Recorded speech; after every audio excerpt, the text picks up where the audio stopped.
wabarakatuh. Waalaikumsalam warahmatullahi wabarakatuh. Bismillahirrahmanirrahim. Alhamdulillahi khalaqal mauta wal hayata liyabluwakum ayyukum ahsanu amala. Wa zadatul ni'mat wa atal akhirah. Wa hazzara ibadahu minal itigari bil hayati dunya wal ghaflata anid daril baqiyah. Asyhadu an la ilaha illallah wahdahu la syarika lah. Wa ashhadu anna sayyidina wa habibina wa syafi'ina wa qurrata a'yunina wa maulana Muhammadin. Allahumma salli wa sallim wa barik wa karim wa azim wa ala alihi wa ashabihi ajma'in. Faqala Allah ta'ala fi kitabihil karim wa huwa asdaqul qailin. A'udzu billahi minasy syaithanir rajim. Bismillahirrahmanirrahim. Kullu nafsin za'iqatul maut wa innama tuwaffawna ujurakum yawmal qiyamah. Faman zuhziha 'anil nari wa udkhila al-jannata faqad faz. Wa mal hayatud dunya illa mata'ul ghurur. Shadaqallahul azim wa sadaqa rasulun nabiyul habibul karim. Wa nahnu 'ala dzalika minasyahidin wasyakirin walhamdulillahi rabbil alamin. Yang kami hormati kepada para bapak alim ulama, kepada para asatidz wa asyatijah, al-hujjaj wal hujjajah, al-kurama wal fudala wal umara, khususan bil khusus bapak biruhina wa jasyatina fadilatul muhkaram wal muhtaram as-sa'il al-alim al-alamah, guru kita Kiai Haji Yusran Asyidki Darsi mata'ana bidulil hayati. Mudah-mudahan beliau dipanjangkan umurnya, disehatkan badannya, dimurahkan rezekinya, selalu dalam lindungan Allah Subhanahu wa ta'ala.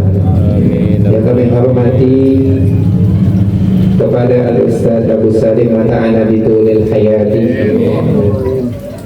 Yang kami hormati juga Ketua MUI Kelurahan Kukusan, yaitu Dr. Antas Al-Ustaz Januddin Har mata'ana bidulil hayati, Ustaz Buhri, dan juga para yang lainnya, khususan bil khusus kepada sahibul bait, sahibul musibah, sahibul makan, yaitu Bapak Haji Tarmidi.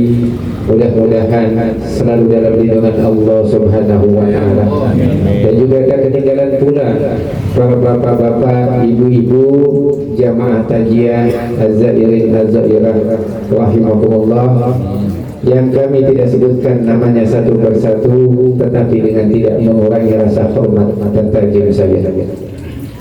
Pertama-tama mari kita panjatkan puja dan puji syukur kehadirat Allah Subhanahu wa ta'ala, yang mana pada malam hari ini Allah masih melimpahkan segala rahmat, taufik dan hidayahnya kepada kita semua, sehingga di sini kita masih bisa berkumpul bermuajah dalam keadaan sehat walafiat, dan tidak ada satu halangan apapun yang di dalam rangka malam takziah, malam yang ketiga atas meninggalnya orang tua kita, tetangga kita, saudara kita, yaitu almarhumah Ibu Tati binti Nana. Mudah-mudahan kita doakan segala amal baiknya yang telah dilakukan selama hidupnya diterima di sisi Allah Subhanahu wa ta'ala, diampuni segala dosa-dosanya, dan makbarnya dijadikan radhah min riyadil jannah, dan dikumpulkan bersama hamba-hamba yang dicintai oleh Allah Subhanahu wa ta'ala. Kita doakan min ahlil khair, min ahlil khair, min ahli syahadah, dan min ahlil jannah. Amin amin ya rabbal alamin. Hadirin rahimakumullah, apabila tetangga kita ada yang meninggal, saudara kita yang meninggal di antara kita ini, maka kita disunahkan untuk melayat atau bertakziah kepada orang yang sedang meninggal dan berduka cita. Makanya kita disunahkan untuk bertakziah. Gunanya apa kita melayat dan bertakziah ini? Yang pertama adalah untuk menghibur sahibul musibah, yang dimana lagi sedih sahibul musibah, sedang tertimpa musibah. Kita sebagai tetangga, kita sebagai saudara sesama muslim, maka kita disunahkan untuk melayat dan bertakziah. Selain itu juga kita juga akan mendapatkan pahala dari Allah Subhanahu wa ta'ala. Bukan semata-mata kita bertakziah doang, kita menghibur, kita datang, tapi di sini pun kita mendapatkan pahala dari Allah Subhanahu wa ta'ala. Pahalanya gak kecil, Pak. Pahalanya gak kecil, Bu. Gede pahalanya. Besar sekali pahala orang bertakziah ini. Apabila kita melayat, di mana di situ kita melayat menunggu sampai mayat itu dimandikan, sampai mayat itu dikafani, terus kita mengikuti salat daripada salat jenazah, maka kita akan mendapatkan pahala dari Allah satu kira. Mendapatkan pahala satu kira. Satu kira berapa, Pak? Ada yang tahu enggak? Jadi kita melayat sampai kita menyalati itu mayat, kita akan mendapatkan pahala satu kira. Ini mah kadang-kadang kalau lagi nyalatin nungguin, iya, nunggu di jalanan, nungguin orang salah. Jangan, kalau bisa kita ngikut nyalatin. Ini pahalanya satu kira. Satu kira itu berapa? Sahabat bertanya kepada Nabi. Satu kira ini diibaratkan pahalanya besarnya seperti Jabal Uhud. Jabal apa Jabal? Gunung. Seperti gunung Uhud yang berada di Madinatul Munawwarah. Coba. Jadi nggak pahalanya? Mungkin kalau kita tahu, Pak, pahalanya saking besarnya, ini orang yang bertakziah dan melayat penuh mungkin. Karena pahalanya besar sekali, gede sekali, segunung. Coba gunung Uhud gede kecil nggak? Yang udah pernah ke Mekah? Ya, gede nggak? Takziah gede kan gunung? Hah? Gede ya? Emang gunung mungkin gede ya? Gede itu pahalanya itu, Pak, kayak gitu. Itu kita sampai bambu menyalati. Dan apabila kita lanjutkan, kita mengiringi jenazah sampai di makamnya, sampai dikebumikan, sampai selesai, kata Nabi besar Muhammad SAW, maka akan mendapatkan pahala 2 kira. Satu kira aja gede banget tuh pahala orang bertakziah. Ini sampai kita kebumikan, sampai kita kembali, itu mendapatkan pahala 2 kira, berarti 2 gunung. Banyakan mana, 1 sama 2? Hah? Banyakan 2. Enakan 1 sama 2? Hah? Paham amat kalau Bapak? Itu pahalanya gede banget, Pak, kalau kita tahu, Pak. Ini kadang-kadang kita malas takziah, melayat, pahala. Kita begini seperti ini pun akan mendapatkan pahala dari Allah Subhanahu wa ta'ala. Mau gak kita selamat di alam kubur kita? Pak, mau gak kita selamat di alam kubur kita? Pasti kita mau. Di dunia saja kita mau selamat, apalagi di alam barzah, di alam mahbar. Coba kalau kita nggak selamat. Kalau di dunia kita masih hidup, Kita susah ada yang nolongin. Ya kan? Kita nggak punya duit, tetangga kita masih bisa. Coba di alam makbarah kita, di alam barzah kita, di alam kubur kita, siapa yang nolongin? Sendirian. Zulmatul jiddan, gelap sekali di alam kubur itu. Siapa yang bisa nolongin kecuali amal-amal kita. Ibu. Ini kalau kita ingin selamat di alam kubur kita, di alam makbarah kita, ada syarat-syaratnya. Ada syaratnya yang harus kita kerjakan. Sesuatu pun ada syaratnya. Kalau misalnya kita mau kerja, syaratnya apa? Punya ijazah ya kan? Iya kan? Kita mau kawin lagi, nah syaratnya apa tuh? Langkahi dulu. Jangan. Tuh. Begitu juga di alam kubur ini, kalau kita ingin selamat, ini ada syarat-syaratnya. Yang pertama apa?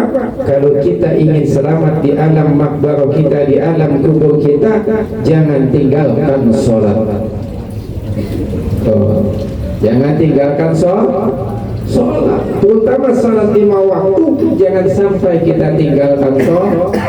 Kalau bisa kita berjamaah, ya, sholat di masjid, sholat di musola, pahalanya besar sekali daripada kalau kita sholat di rumah 1 derajat, kalau musola atau masjid 27 derajat. Nah ini. Jadi jangan sampai kita meninggalkan sholat. Barang siapa yang meninggalkan sholat 1 kali saja, 1 kali saja dengan sengaja ninggalin sholat, maka itu dosanya lebih besar daripada 1000 jinnah ibunya. 1000 kali jinnah kita berdosa. Makanya jangan sampai kita meninggalkan sholat. Kalau kita tidak bisa berdiri, duduk, ya kan? Duduk salat wajib. Kalau kita nggak bisa duduk, tidur, ya kan? Tidur. Kalau misalnya tidak bisa tiduran, maka isyarat kita itu wajib sampai sebelum ajal kita jemput. Ini kadang-kadang badan masih sehat, badan masih segar, ya Allah, berani meninggalkan sholat. Makanya kita usahakan wajib jangan sampai kita meninggalkan sholat. Itu yang pertama kalau kita ingin selamat di alam makbarah kita. Yang kedua apa? Agar kita ingin selamat di alam kubur kita, yaitu qiraatul Quran. Sering baca Quran. Ini juga kalau bisa setiap selesai salat, walaupun 1 ayat harus diusahakan kita baca Quran. Kalau bisa 1 juz. Ini sehari berapa juz, Pak? Berapa juz? Allah belah. Ibu-ibu berapa juz, Bu? 3 juz. Ada bapak-bapak mah juz melon, juz jambu. Alhamdulillah. Kalau bisa 1 hari 1 juz, 30 hari kita hatam. Sayyidina Utsman bin Affan 1 hari hatam 30 juz. Hebat nggak tuh? Saking sering tuh Quran dibaca sampai pada sobek, karena saking seringnya dibaca. Bu, Qurannya pada suai nggak, Bu, di rumah? Qurannya pada suai nggak, Bapak ini? Itu saking seringnya. Gitu. Jadi yang akan menjadikan nur, yang akan menjadikan cahaya di alam kubur kita, yang jadikan lampu, yaitu sering baca Quran. Rabi'atul Adawiyah seorang salafi, Pak. Ini seorang perempuan salafiyah. Dia di kuburnya saja, Pak, saking takut di kuburnya itu, Pak, dia sudah menggali lubang sampai 7.000 kali khatam. Kita, makam kubur kita, apa udah pernah kita khatamin Quran? Tidak pernah. Rabi'atul Adawiyah 7.000 kali dia menghatamkan sebelum dia meninggal. Tuh. di samping kuburannya. Karena apa? Karena dia khauf, karena dia takut nanti sakit gelapnya tuh kuburan. 7.000 kali khatam. Mudah-mudahan besok ada doanya. Amin ya rabbal. Sering baca Quran, ini yang akan menyelamatkan kita. Terus apa lagi? Yaitu sering bangun malam, yang akan menyelamatkan kita di alam kubur kita, yaitu sering bangun malam, sholat malam. Sholat apa sholat malam tuh? Sholat tahajud. Sering bangun malam nggak? Hah? Ngapain? Kompak amat tuh jawab. Iya, paling nonton bola. Makanya salah satu yang akan diangkat derajat kita, yaitu kita sering bangun malam, sholat malam. Insya Allah di dunia pun derajat kita diangkat oleh Allah Subhanahu wa Ta'ala. Rajin bersedekah. Loh, kita nunggu bersedekah bukan nunggu kaya. Kalau kita nunggu kaya, nggak sedekah ya. Sehari kalau bisa di pagi, walaupun 2.000, 5.000 kita bersedekah. Ini akan menjadi lampu di alam kubur. Kita akan menjadi penerang di alam kubur kita. Mudah-mudahan kita doakan untuk almarhumah Ibu Tati binti Nan. Mudah-mudahan kuburnya dijadikan rodok min riyadil jannah. Dan amal-amal yang telah ia lakukan, amal-amal kebaikan selama hidupnya diterima di sisi Allah Subhanahu wa Ta'ala. Kurang lebihnya mohon maaf yang sebesar-besarnya. Wallahu muwaffiq ila aqwamit thoriq. Wassalamualaikum warahmatullahi wabarakatuh.